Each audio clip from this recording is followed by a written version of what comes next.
Well, welcome. This video is going to be geared towards how to calibrate the device that you just built, and it's also going to kind of be like a quick little overview of how the spectral workbench works. And so the first thing I want to sort of point your attention to is welcome to the spectral workbench. This is an open source online software tool that's completely free that we're going to use to analyze most of our data for the first few labs.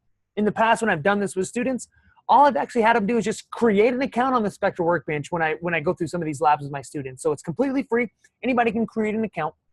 And so hopefully up in here, you've logged in or signed up and you've created an account. Now, I'll kind of walk through how this works as we calibrate our device. And remember, the way that we're going to calibrate our device is with the use of a compact fluorescent light bulb. Of course, that's sort of the corkscrewy looking light bulb. And the compact fluorescent light bulb is really important because it has a very, very well-known spectrum. So let's take a look at it. What you're going to start out by doing is just clearly hitting Capture Spectra.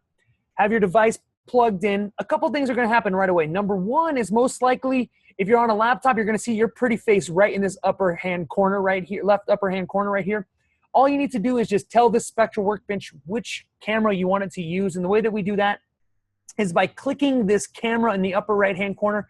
Click that camera, and then you can select the camera to use here. Clearly, the only one that's plugged in right now is my USB webcam.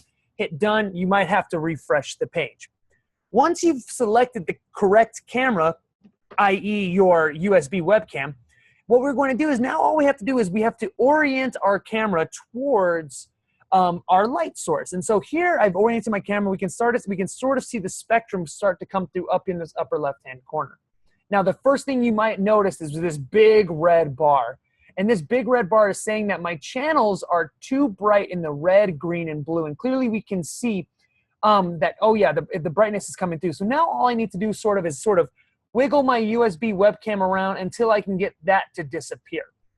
Another thing that might happen is you might say, wait a second, my spectrum is way up high or way down low. All you need to do then is you can click anywhere on this upper left-hand like little square here. And what this yellow line is, that it only reads across that yellow line. So right now it would just be reading across that black area right there. So I can orient that yellow line to read across the spectrum that I have desired. And so I'm going to orient it sort of right through the blue, the red, and the green section here.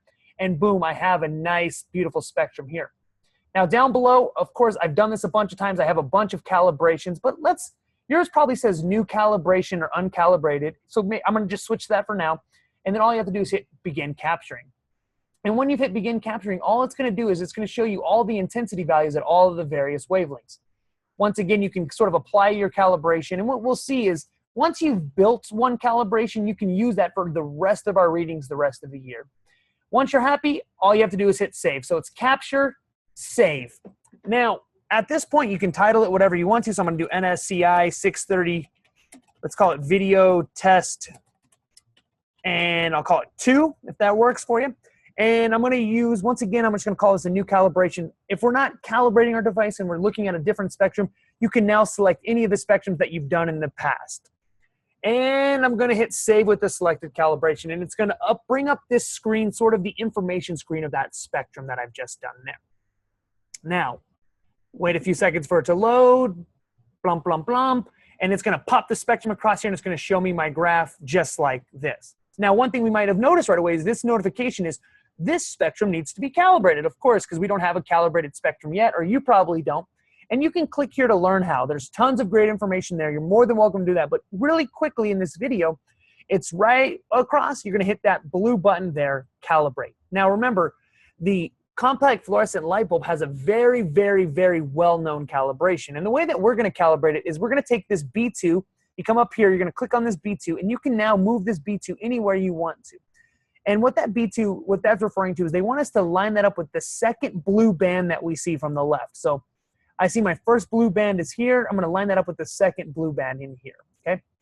And then the next thing we're going to do for the green one is we want to line that up with the second green reading that we see, which is sort of right here.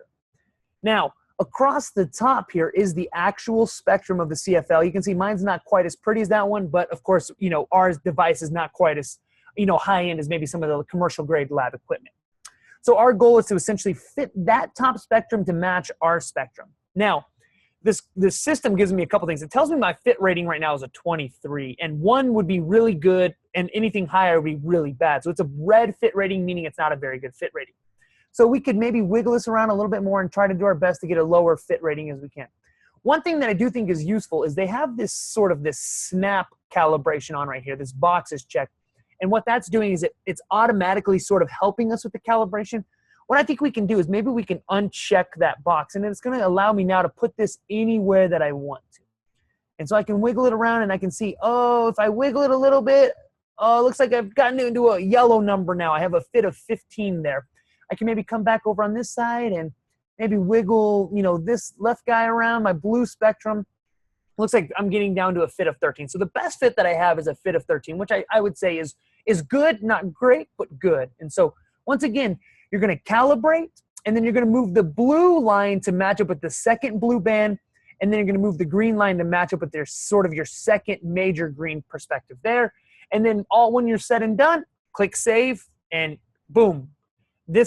Now this calibration is now saved, and we can apply this calibration curve to any of the other ones that we want to from this moment forward. As my computer's thinking here, boom, it's saved. Something kind of neat for us now is if we go back to our profile and we click on, you know, our username, and we click on our profile, it will show us all of the spectrums that we've ever captured. And I've been on this website for a few years now. You can see a couple of these calibrations for a couple of years ago. So you can see, oh, here's the NSCI test 2. I did test 1 a little bit earlier today to make sure everything was working. And we can see I can now click back into this calibration at any point in time. And so here are all of the spectrums that I've gathered over the years and stuff. So once again, your goal right now is to create a calibration. And once we've created a calibration with a very good fit, you can now use that calibration for multiple labs to come or multiple readings to come.